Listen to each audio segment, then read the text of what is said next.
Ada pertemuan yang terjadi karena kebetulan. Ada pula pertemuan yang terasa seperti telah ditulis jauh sebelum kita lahir. Dan inilah kisah tentang sebuah pertemuan yang tidak dapat dijelaskan oleh logika. Kisah tentang seorang ayah yang kehilangan anaknya. Dan seekor sapi bernama Matilda yang mungkin bukan sekedar seekor sapi.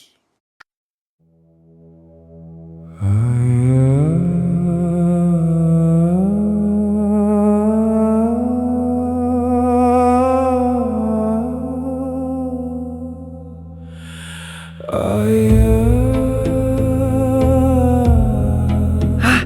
Apa ini? Kenapa aku bisa berada di tubuh sapi miskin ini? Aku kan anak pengusaha kaya. Kenapa aku harus bekerja keras seperti ini? Apa ini balasan untuk aku karena telah membuat ayah dan ibuku bersedih saat aku masih hidup dengan kenakalan aku? Mencari ayah, dulunya anak seorang raja. Ayo jalan lagi kuda. Dan dimanja. Ayah sangat lelah. Sekarang anak petani yang tiap hari harus mencari rezeki.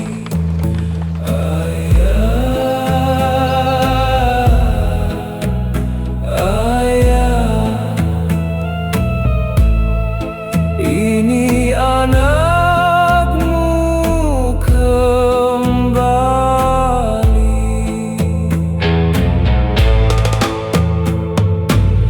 Di tengah keramaian dunia mencari ayah, tak kenal lelah, percaya pasti akan berjumpa.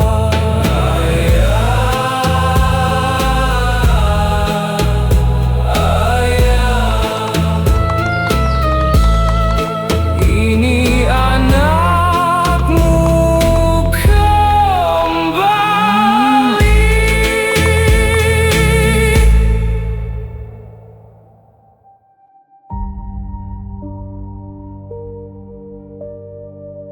Bertahun-tahun lalu, hidup Partono berubah untuk selamanya. Putra tunggal yang sangat ia cintai meninggal dunia dalam usia yang masih muda. Kepergian itu meninggalkan luka yang tidak pernah benar-benar sembuh. Rumah yang dahulu dipenuhi tawa berubah menjadi tempat yang sunyi. Kamar sang anak tetap dibiarkan utuh. Mainan, buku-buku, dan foto-foto lama masih tersimpan rapi. Seolah sang pemilik kamar akan kembali suatu hari nanti. Namun hari itu tidak pernah datang. Waktu terus berjalan. Musim berganti. Tahun demi tahun berlalu. Tetapi bagi seorang ayah, rasa kehilangan tidak mengenal waktu. Dia terus menunggu. Hari yang indah di kota Lampung.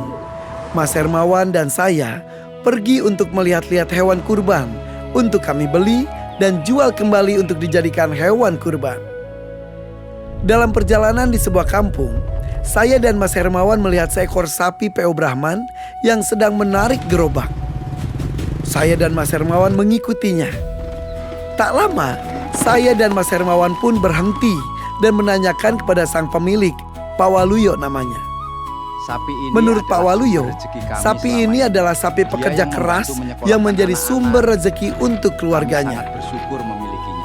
Setiap hari, sang sapi ini menempuh jarak sekitar 20 km untuk membawa 1 sampai 2 ton bahan bangunan. Namun Pak Waluyo terpaksa menjualnya Saya terpaksa karena harus untuk menjual kebutuhan sapi sang anak yang Anak saya sedikit sangat lagi butuh akan biaya lulus sekolah dan butuh uang untuk anaknya bekerja ke Jepang.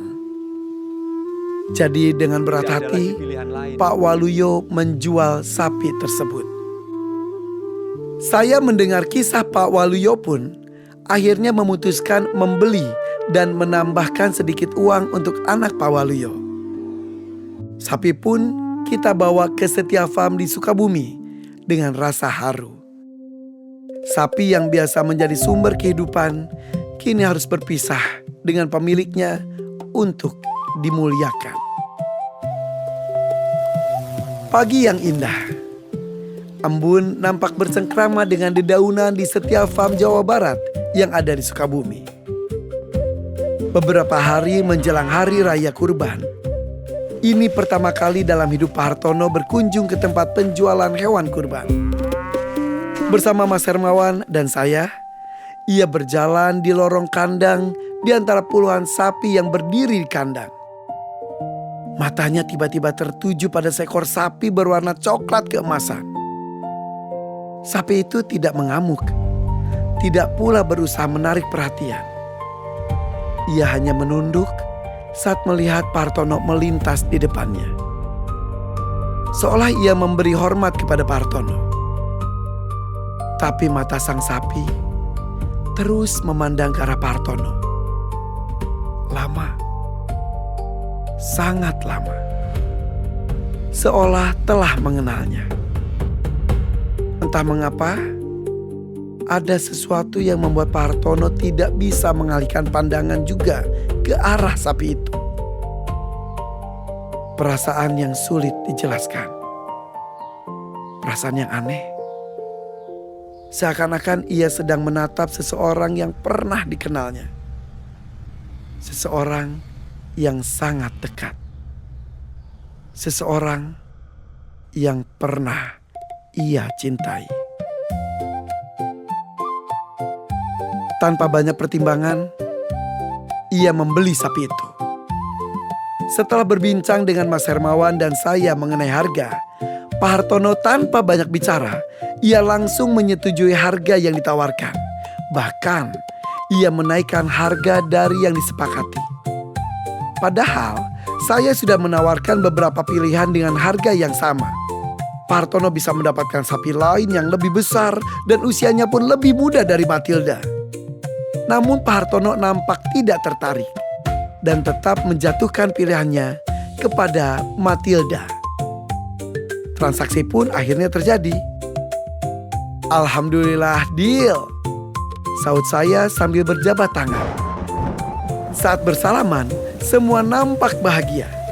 Begitu juga dengan alam yang mendadak menurunkan hujan, seolah sebagai pertanda kesedihan dan kebahagiaan bagi jiwa yang kembali bersatu. Dalam suasana haru, Pak Hartono berbicara kepada Matilda. Yuk, pulang ke Bandung, pulang ke rumah. Saya dan Mas Hermawan hanya tersenyum tanpa mengetahui maksud hati Pak Hartono.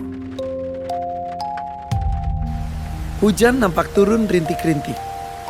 Pak Hartono berjalan kembali pulang ke rumahnya di kota Bandung.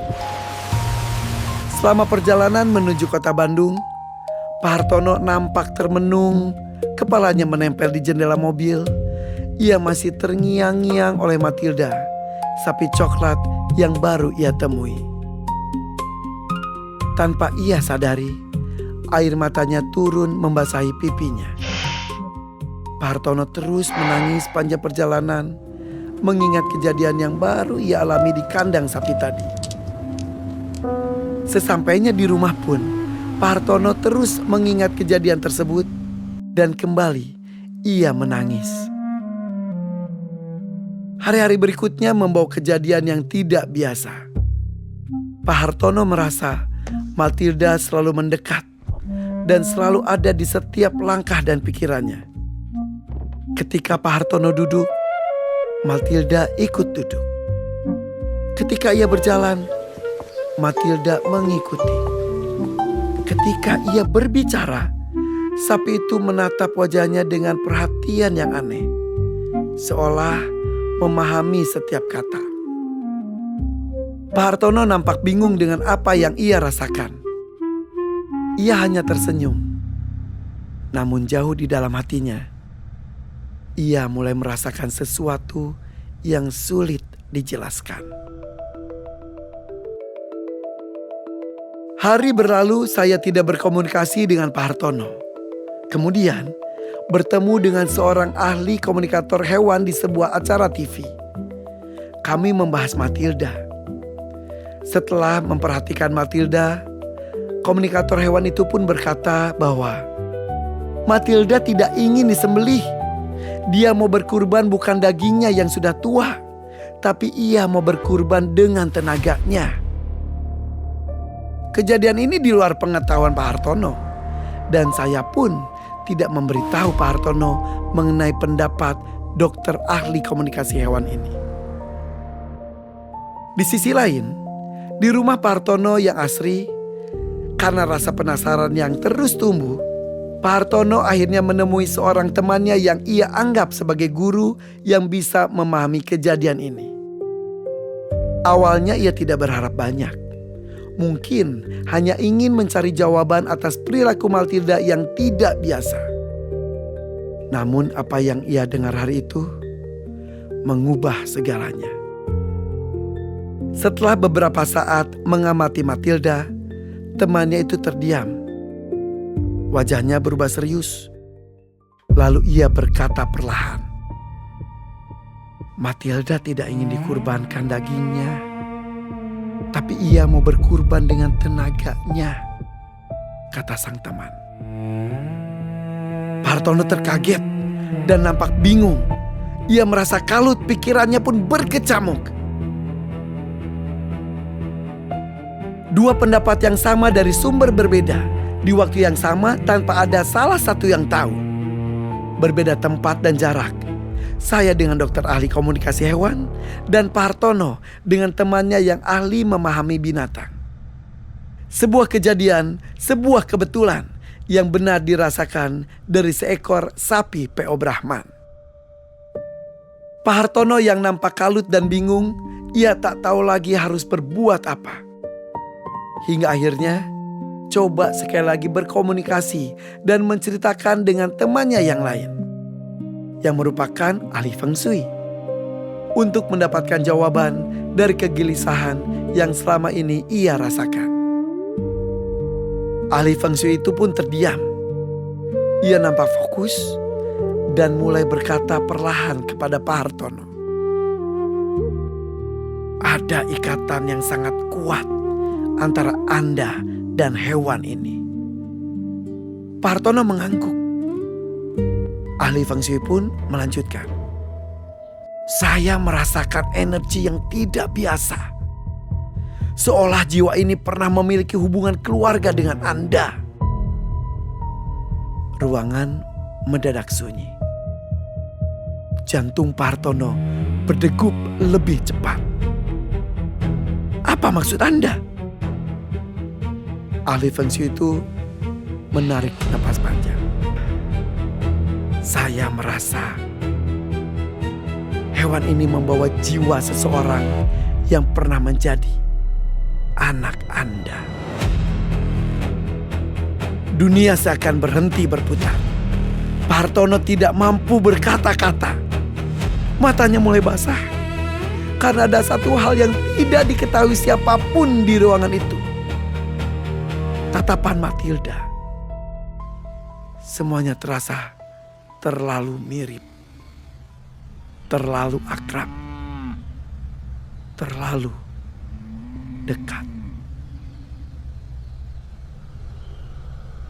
Dalam sesi berikutnya, ahli Feng Shui itu mencoba memahami lebih jauh. Ia menggambarkan kehidupan yang terasa seperti potongan-potongan ingatan. Ia melihat seekor hewan pekerja menarik beban berat, berjalan jauh setiap hari.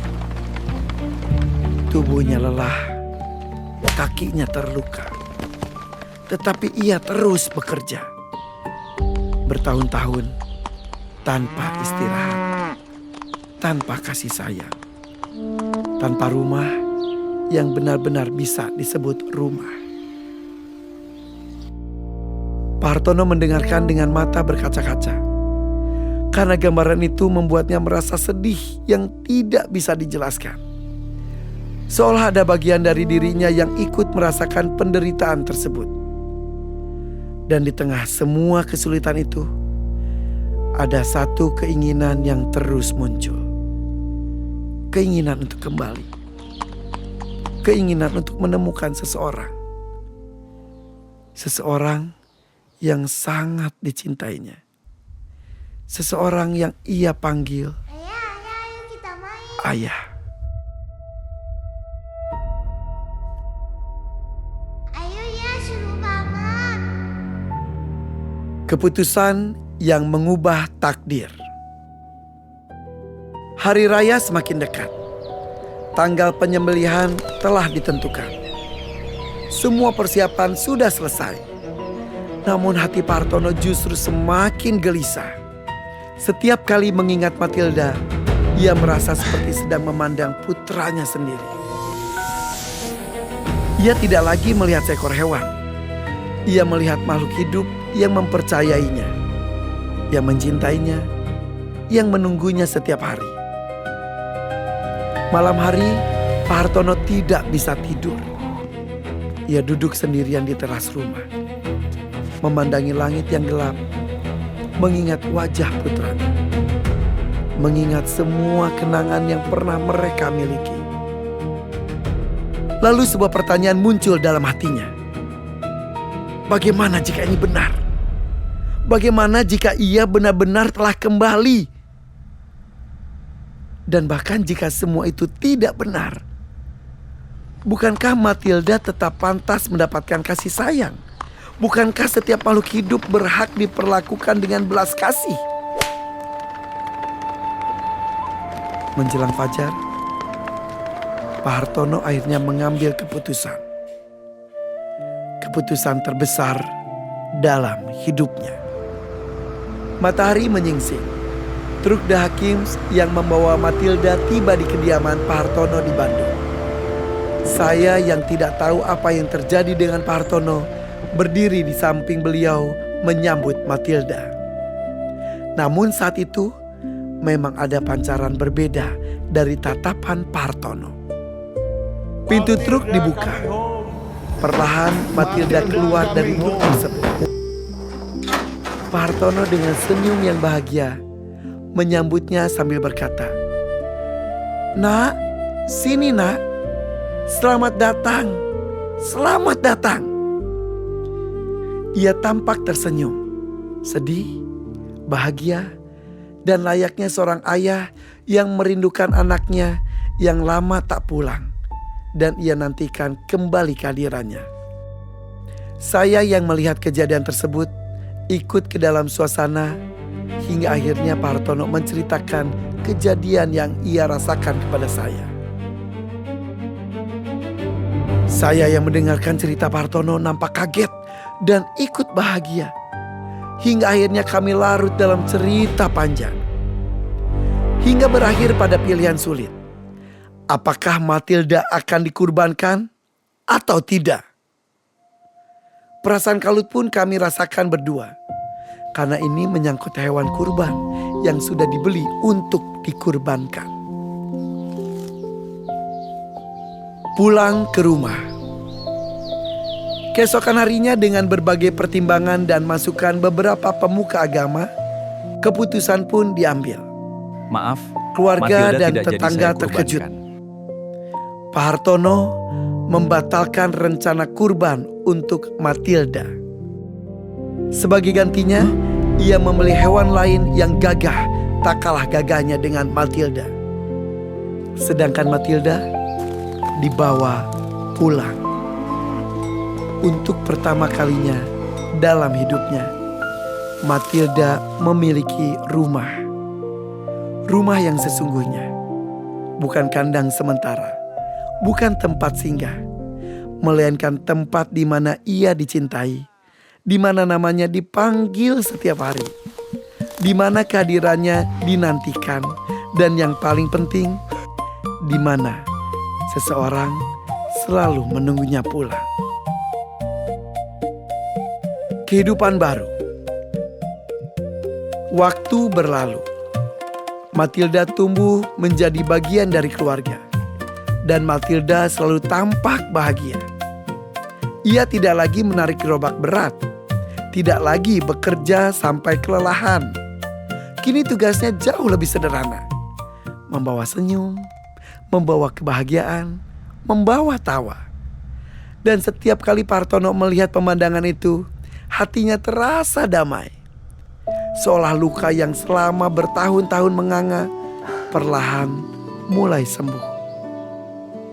Namun, tiba-tiba di balik senyumnya, tersirat bisikan di dalam hati yang mengganggunya. Ia merasa memutus cerita hidup dan takdir seseorang. Ia sempat berpikir untuk mengembalikan Matilda ke pemilik sebelumnya, Pak Waluyo, untuk melanjutkan takdirnya sebagai sapi gerobak.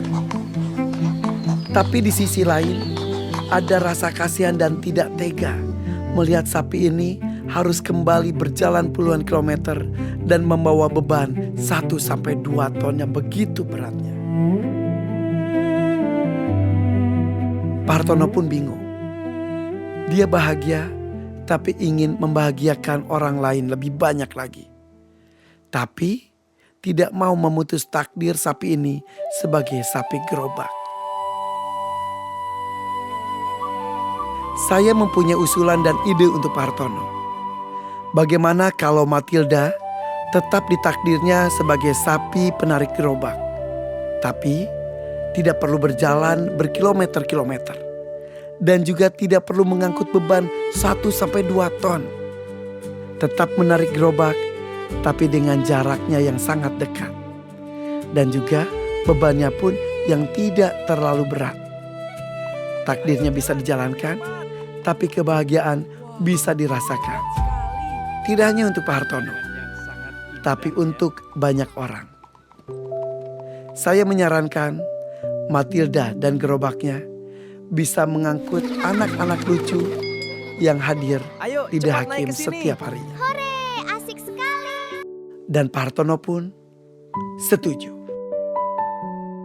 Jadi apakah Matilda benar-benar reinkarnasi putra dari Pak Hartono? Tidak ada yang bisa membuktikannya. Mungkin sebagian orang akan percaya, sebagian lainnya akan meragukannya. Dan mungkin jawaban sebenarnya tidak pernah menjadi hal yang paling penting. Karena pada akhirnya kisah ini bukan hanya tentang reinkarnasi. Bukan pula tentang misteri spiritual. Kisah ini adalah tentang cinta. Tentang belas kasih. Tentang seorang ayah yang menemukan alasan untuk membuka hatinya kembali. Dan tentang bagaimana belas kasih mampu mengubah takdir. Sebuah pengingat bahwa terkadang hubungan yang paling kuat tidak terikat oleh tubuh, melainkan oleh jiwa yang selalu menemukan jalan untuk kembali. Namun satu hal yang pasti, cinta yang tulus selalu menemukan jalan untuk pulang. Dan bagi Pak Hartono, jalan itu bernama Matilda. Seekor sapi yang datang sebagai kurban, namun tinggal sebagai keluarga.